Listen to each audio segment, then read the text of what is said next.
Hi, I'm Carmilla Voiez. I am a horror and dark fantasy author from Scotland, and I'll be reading today from my novel Starblood. Chapter 1. Satori stands in the centre of his bedroom.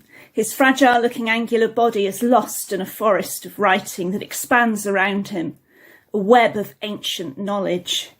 His fingers and the lace cuffs of his shirt are stained from the charcoal he uses to scribble symbols. Markings cover every surface, the bare floorboards, ceiling and walls. Even his wardrobe and door are covered in intricate black sigils. He unbuttons his shirt, swearing as he leaves fingerprints on the cotton.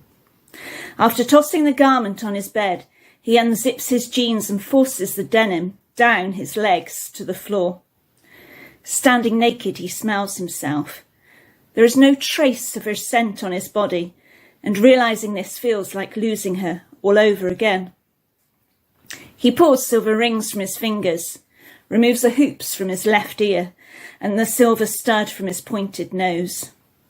His jewellery jingles like tiny bells as he lets it fall, scattering like distant stars across the midnight duvet. On his pillow, dozens of photographs lie like fallen leaves. Some are intact, but most are torn or defaced. Her face holds his thoughts for a moment, pale, perfect, and framed by a mass of ebony curls. He shakes his head to clear her image. After this is over, he will make her love him again. A wolfish grin grows across his face at the thought of Star on her knees, begging him to take her back. He licks his lips. His face feels hot, his body cold, but despite his impatience, his desire to complete the ritual and achieve his goal, he waits. He sucks air through his nose and collects his thoughts. He must not rush. He must keep control of himself and his desires. He draws the same glyphs on his body, starting with his toes and the soles of his feet, then moving upward with practiced dexterity. Charcoal drags against his skin, which blossoms pink below each mark. The growing tattoo obscures his features, while the tips of his fingers prickle with energy. Although he knows what to say, he reads the passage again, draws 2 circles on the floor, and steps into one of them. With the fingers of his right hand, he traces a pentagram in the air before him and recites the words, pronouncing each syllable with care. "This is my will," he says finally. Lifting a silver dagger above his head, he concentrates. An excited grin spreads across his graffiti-covered face, and with tremendous force he plunges the knife downward, severing the air in front of him. Through the tear he glimpses swirls of darkness, chaos. He calls to Furfur, creator of love between man and woman, to share with him his demon's power so he can win Star back. A long, slender leg steps through the gap, followed by a lily-white body. The interloper is female, naked and hairless. "I am Satori," his voice quivers with fear and excitement. He coughs and tries to speak with more authority.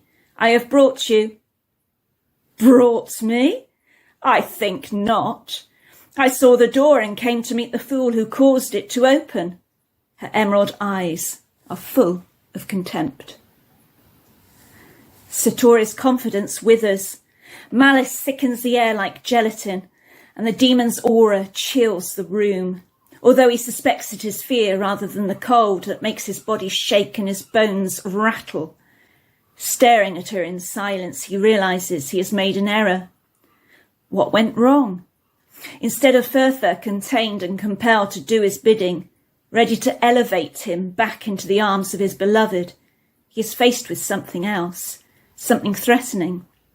He raises his dagger above him again, ready to expel her before it's too late.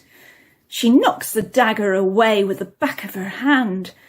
"I'm your guest, not your minion. You will not dismiss me." Satori falls to the floor, nursing his wrist. Thousands of drawings swim before his eyes as she steps into view, pale feet smudging his glyphs. He watches transfixed as her white toes sharpen into points, and black ectoplasm spreads over them and the sides of her feet until they meet at the back to form a shiny slipper. Her heels rise, and her feet arch as stiletto heels stretch beneath the soles. Spellbound, he watches the same process in action across every part of her body. A leather corset grows over her chest and stomach, and with each moment the material becomes more defined, like a rapid rewinding of decomposition. 5 red-trimmed straps emerge from the black leather, each with a silver buckle at the centre. Lace panties spread over her crotch, obscuring the shock of red hair. Over the underwear, a shiny black miniskirt forms, skimming her thighs. Her face is painted. Her crimson lips match the shade of her luxurious hair. Her closed eyes sprout thick black lashes. Above these, perfect eyebrows arch toward her delicate nose.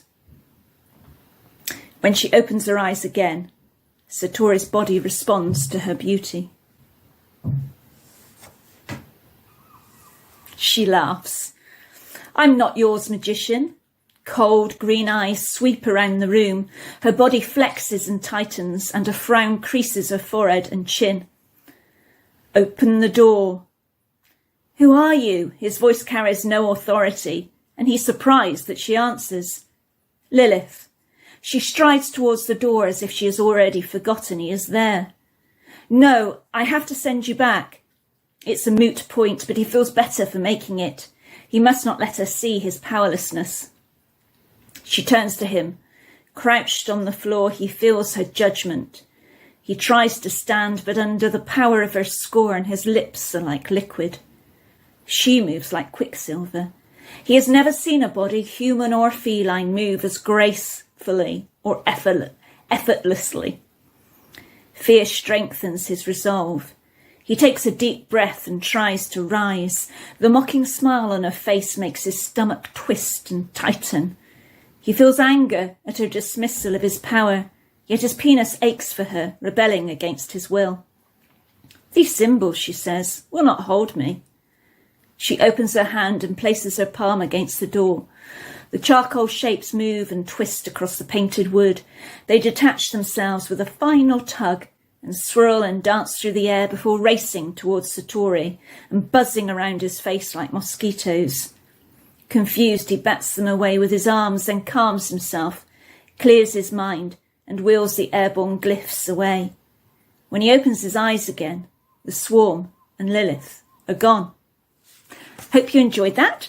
And check out Starblood if you're interested in dark fantasy horror.